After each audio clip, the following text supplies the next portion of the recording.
Hello, welcome to my channel. आज की कहानी है पंडित की चतुर पत्नी की कहानी। छोटे से शांत और हरियाली से भरे गांव में एक पंडित वीरेंद्र रहते थे। वे स्वभाव से अत्यंत भोले भाले, सरल और निष्कपट व्यक्ति थे। उनके मन में किसी के प्रति कोई छल कपट नहीं था। वे सभी पर आसानी से विश्वास कर लेते थे और अपने जीवन पूजा पाठ, भजन कीर्तन और लोगों की सेवा में व्यतीत करते थे। गांव के लोग उन्हें सीधे साधे स्वभाव की वजह से उनका सम्मान तो करते थे, लेकिन कभी कभी उनकी भोलेपन का फायदा भी उठा लेते थे। उनकी पत्नी प्रीति स्वभाव उनसे भिन्न थी। वह बहुत ही चतुर, समझदार और दूरदर्शी महिला थी। उसे घर गृहस्थी चलाने का अच्छा अनुभव था और वह हर परिस्थिति को बड़ी सूझबूझ से संभाल लेती थी। एक दिन सुबह सुबह पंडित जी धीरेन्द्र के घर उनके एक घनिष्ठ मित्र विवेक आए। वे जल्दी में दिखाई दे रहे थे और उनके चेहरे पर उत्साह साफ झलक रहा था। घर के कमरे में बैठकर उन्होंने पंडित जी को बताया कि पास के गांव में बड़े और प्रसिद्ध राम मंदिर में विशेष पूजा का आयोजन रखा गया और वह विधि विधान से पूजा करने पंडित जी को आमंत्रित आए हैं। यह सुनकर पंडित जी के मन में प्रसन्नता की लहर दौड़ गई। उन्होंने आदर पूर्वक अपने मित्र को आदर से बिठाया और ढेर सारी जानकारी पूछने लगे। दोनों आपस में मंदिर के बारे में, पूजा के समय आवश्यक सामग्री और वहां आने वाले श्रद्धालुओं बारे में बातचीत करने लगे।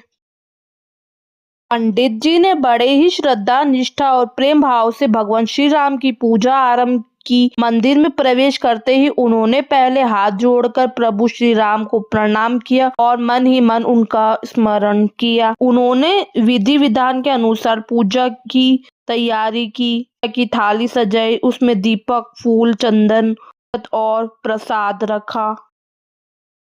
पंडित जी ने दूसरे के घर में उन्होंने शुद्ध जल से भगवान श्री राम की प्रतिमा का अभिषेक किया और बड़े आदर के साथ चंदन का तिलक लगाया। इसके बाद ताजे फूल अर्पित किए और घी का दीपक जलाया। आरती की वातावरण में घंटियों की मधुर ध्वनि और मंत्र उच्चारण की गूंज फैल गई। पंडित जी का मन पूरी तरह भक्ति में लीन हो गया था। वे आंखें खोलकर मधुर स्वर में श्री राम के मंत्र का जाप कर रहे थे। उनके चेहरे पर शांति और आनंद साफ झलक रहा था। ऐसा प्रतीत हो रहा था कि मानो उनकी आत्मा सीधे प्रभु श्री राम के चरणों में समर्पित हो गई हो।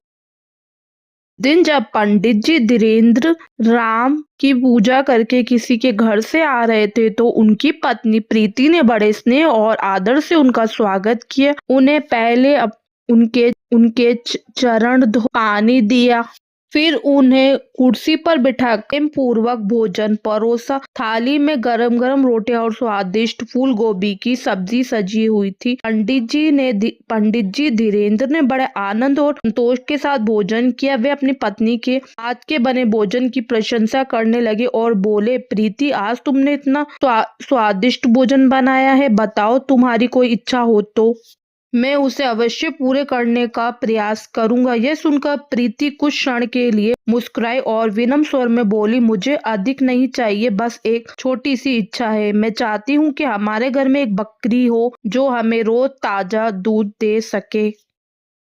सुबह पंडित धीरेन्द्र गांव के हाट बाजार में गया जहाँ पशुओं की खरीद होती थी। वह उन्हें कई बकरियां देखी। उन्होंने सेहत, उम्र और दूध देने की क्षमता के बारे में जानकारी ली। बड़ी सावधानी और समझदारी से जांच परख करने के बाद उन्हें एक स्वस्थ और अच्छी नस्ल की बकरी पसंद की जो पर्याप्त दूध देती थी। पंडित जी ने उचित मूल्य देकर उस बकरी को खरीदा और रस्सी से पकड़कर बड़े प्रेम से उसे अपने घर ले आया। जब वे आंगन में पहुंचे तो प्रीति बकरी को देखकर बहुत प्रसन्न हो गई। उसकी आंखों में खुशी की चमक थी। ने बड़े प्यार और जिम्मेदारी के साथ बकरी को घर के आंगन को एक साफ सुथरे कोने में बांध दिया। उसने सूखी घास बिछा दी, पानी की बाल्टी रखी और ताजा चारा भी खिलाया। वह रोज समय पर उसे चारा पानी देती और उसकी अच्छे से देखभाल करती। अगली सुबह सूरज की हल्की किरण आंगन में पड़ी तो प्रीति एक साफ बर्तन लेकर आई, बकरी के पास गई। उसने पहले प्यार से बकरी को सहलाया, फिर बड़े धैर्य और सावधानी से उसका दूध निकालने लगी। थोड़ी ही देर में बर्तन ताजे गर्म दूध से भर गया। प्रीति ने जब देखा कि बकरी रोज अच्छा और पर्याप्त दूध दे रही है तो उसने अपनी बकरी का ताजा दूध निकाला। वह बड़े प्यार से उसे साफ बर्तन में छान कर भर लाई और फिर उसे गांव के अपने घर के आगे खड़ी होकर बेचने लगी। प्रीति ने रिया को बकरी के दूध के फायदे बताए और धीरे धीरे उसका सारा दूध बिक गया। दूध बेचकर प्रीति को कुछ पैसे मिले जिससे वह अपने घर की जरूरत का सामान खरीद सके।